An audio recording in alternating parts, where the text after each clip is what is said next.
Estamos en el living, ahora vamos a recibir a Silvina Calveira, que es titular de Red Alerta. Muchas gracias por venir, bienvenida.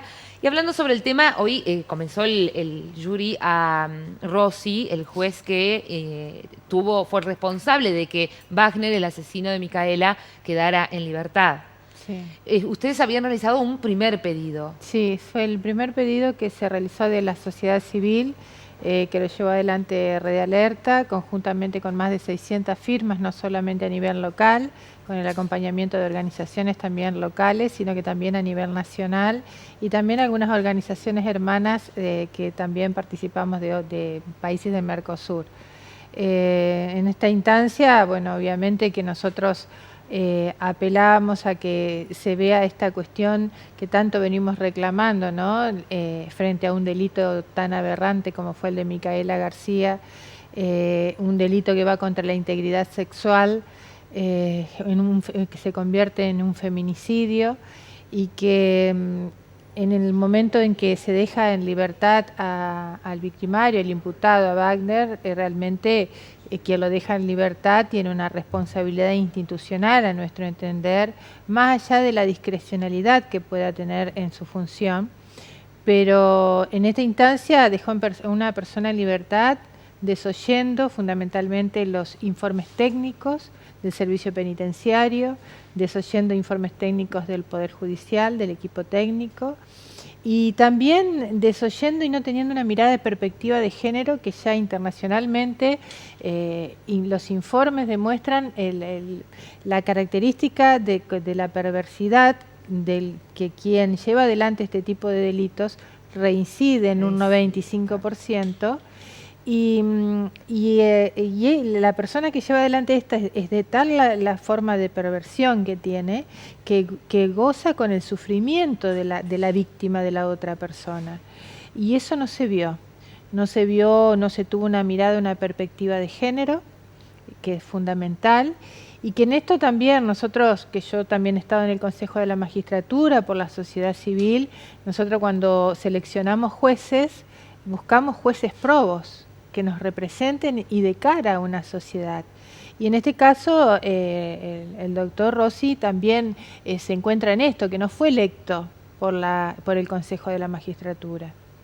Entonces, yo creo que también eso es un indicio de cómo fue su llegada a ese cargo y que también obviamente que afecta en estas decisiones y que cobraron la vida. Hoy la vida de Micaela no se va a recuperar, su familia obviamente que en su dolor solo lo que tiene es justicia, y yo creo que se tiene que estar a la altura de las circunstancias, de que también se necesita que no tengamos más este tipo de jueces o este tipo de situaciones de que se otorguen libertades condicionales cuando estamos frente a este tipo de delitos. ¿Qué opinas de las declaraciones de él? Realmente no, yo creo que no tiene una profundidad como debería tener.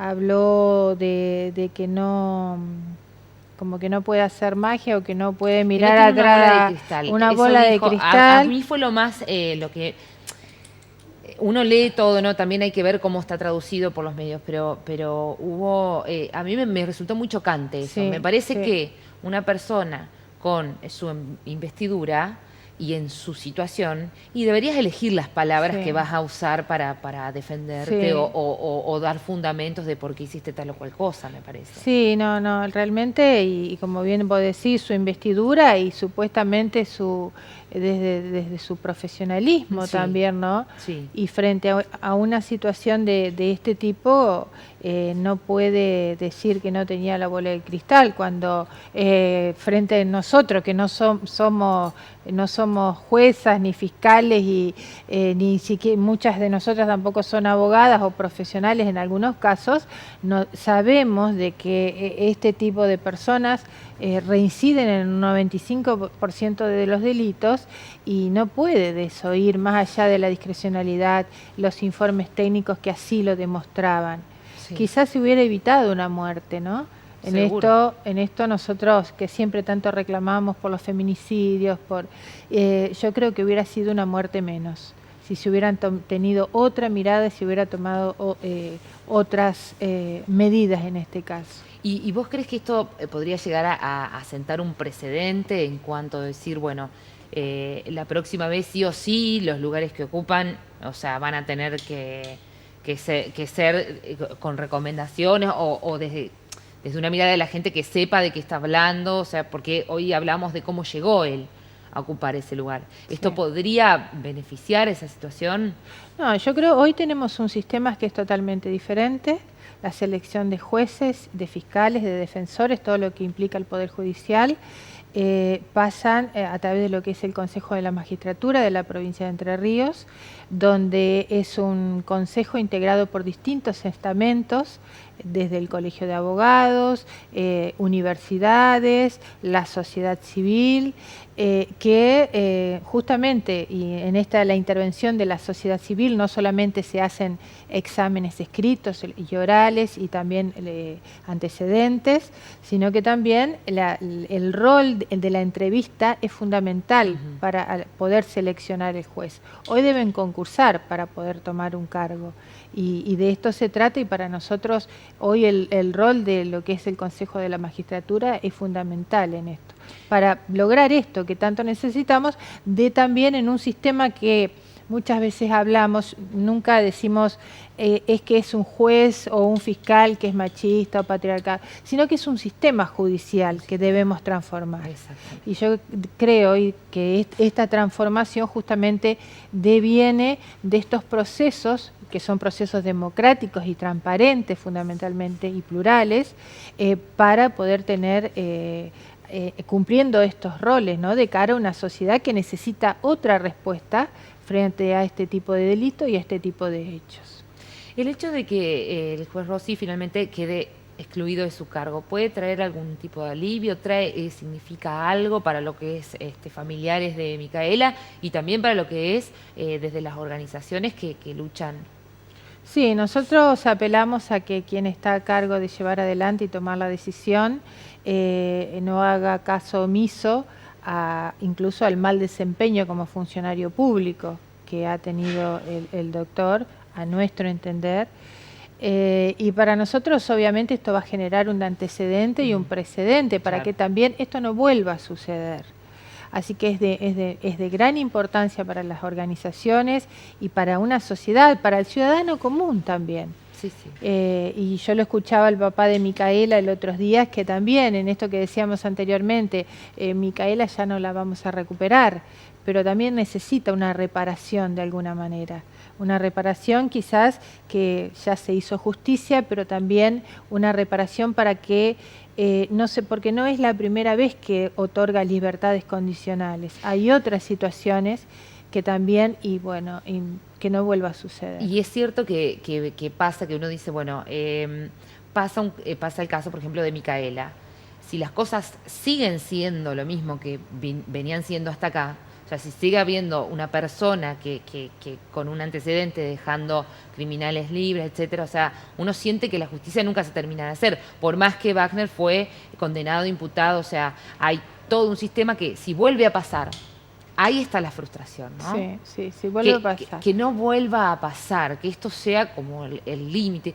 ¿Crees que hubo un cambio en cuanto a la parte social? ¿Viste? Lo que sí hubo es mucho movimiento, ¿no? Sí, o sea, un movimiento enorme y un despertar, ya se venía despertando, pero si se quiere, se impulsa esta lucha contra los feminicidios. ¿Vos, desde Red Alerta, han podido notar en cuanto a números algún tipo de cambio? En cuanto ha habido avances, obviamente, y esto deviene todo de lo que es la movilización social. Nosotros que estamos desde el año 2003 aproximadamente, nos iniciamos, luego en el 2004 logramos nuestra personería jurídica, logramos avances en problemáticas desde los feminicidios, la trata de personas, el abuso, que no se visibilizaban, ni siquiera se hablaban, incluso se hablaban en esas épocas de crímenes pasionales.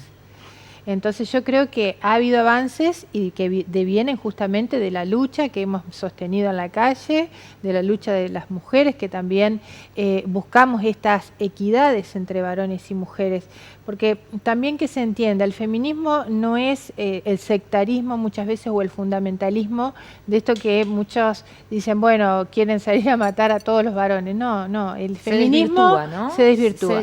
El feminismo es una política, es un movimiento político social que busca la equidad entre varones y mujeres. Y en esta equidad fundamentalmente lo que es la igualdad de oportunidades y la igualdad de derechos.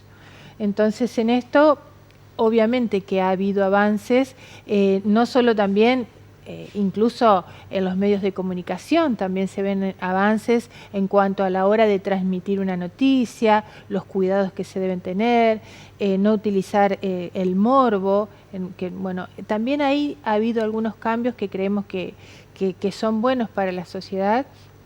Y también en materia legislativa, o sea, el lamentable fallo Marita Verón hizo que una ley que estaba cajoneada, hoy tengamos una ley de trata por la movilización social cuando sucedió aquel hecho.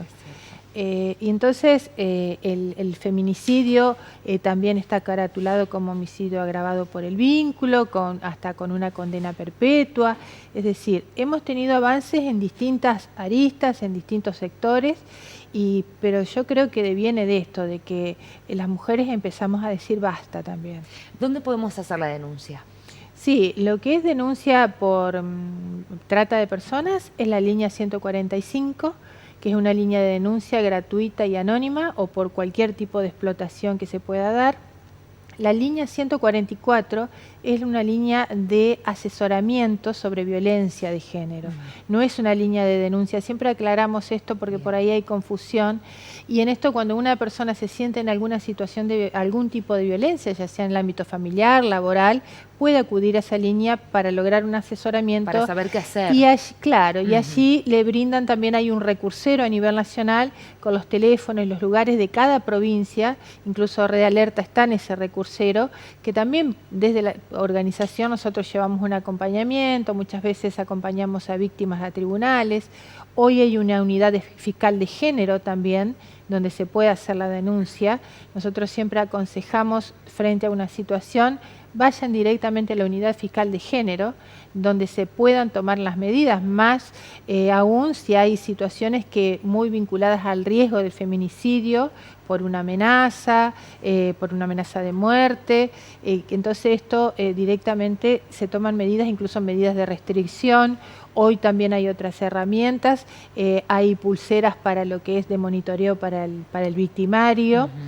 Que se están poniendo en vigencia con un dispositivo dual incluso, que uno es un dispositivo para la víctima y otro dispositivo que es una pulsera que quien lleva adelante el delito, que viola la restricción y que da aviso justamente al 911 para acudir, va dando como varias alertas este nuevo sistema dual. Mirá vos, como cuando se empieza a restringir la distancia. Claro, suponete, dan una restricción de 300 metros, a los 100 metros ya da una alerta, a los 200 metros, y así es una manera más de prevenir. Seguro que sí.